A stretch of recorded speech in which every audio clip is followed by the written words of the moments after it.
কড়াইতে তেল দিলাম। আজ আমি কলমি শাক, নিরামিষ কলমি শাক ভাজি করব। দেখেন,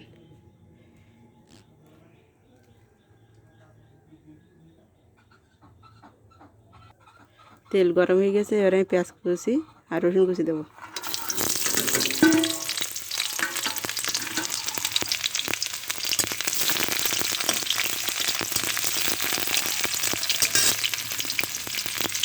কালো জিরা দিলাম।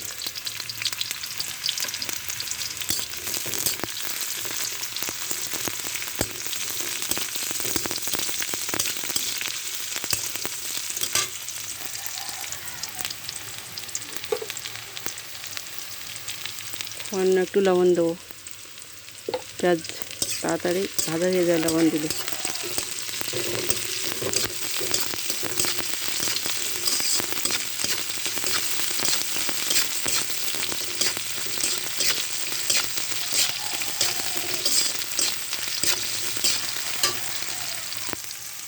আমি এখানে 2টা পেঁয়াজ দিছি বড় সাইজের, আর 2টা রসুন দিছি।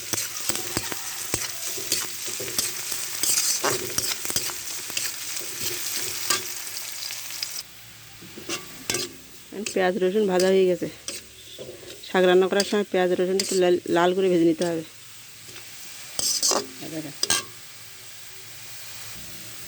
শাকগুলো এবার দেবো।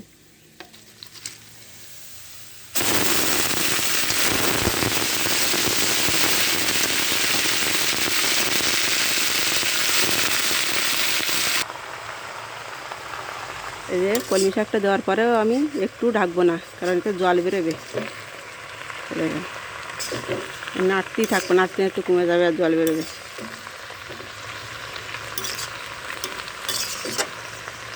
আমি একটু ঢাকা দেবো না।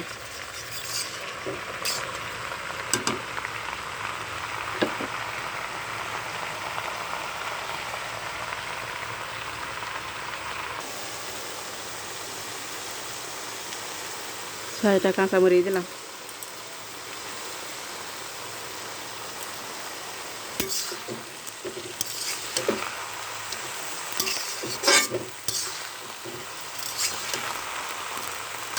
আর চুলার আঁচটা জোর রাখতে হবে বেশি,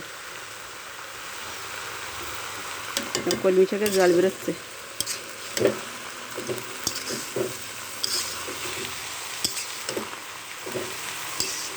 চুলার আঁচ বেশি রাখতে হবে।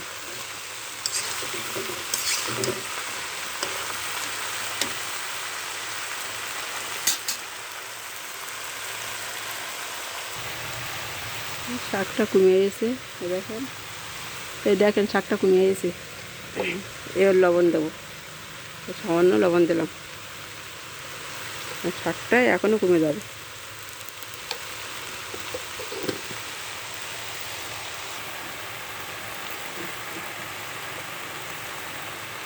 পরিমাণ মতো হলুদ দিলাম।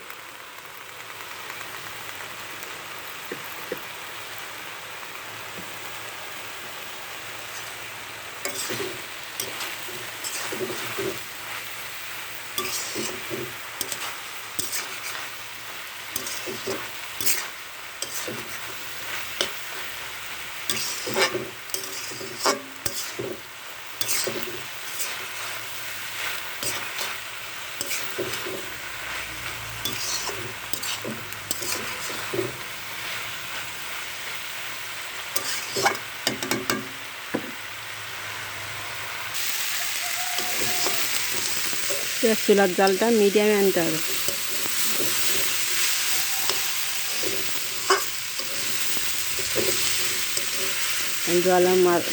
জল আর নেই, আস্তে আস্তে শাকটা ভাজা হয়ে যাচ্ছে। দেখেন,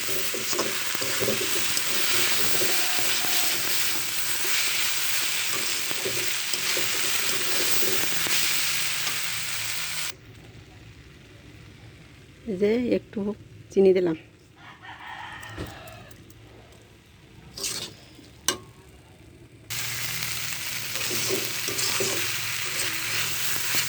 হ্যাঁ, শাকটা ভাজা হয়ে গেছে, কিন্তু ডেটাটা একটু শক্ত আছে, কারণ আমি ঢেকে দিইনি, জল মেরেছি, আর পাতাগুলো নরম হয়ে গেছে। তাই এই ডাঁটাটা নরম করার জন্য আমি সামান্য 2 মিনিটের জন্য আর হালকা আছে সামান্য 2 মিনিটের জন্য দমে দেবো। 2 মিনিটের জন্য ঢেকে দেবো, শাকের ডাঁটাটা নরম হয়ে যাবে। ঢাকনিটি আমি উঠালাম,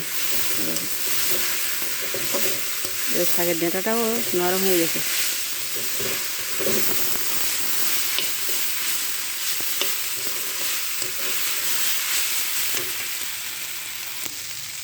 যে ভাজি আমার হয়ে গেছে, এবার নামিয়ে নেব।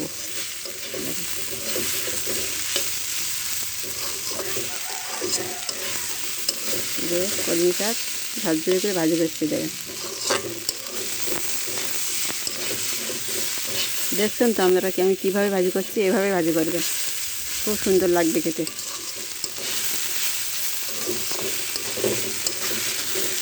এবার ঝরঝরে করে ভেজে নেবেন।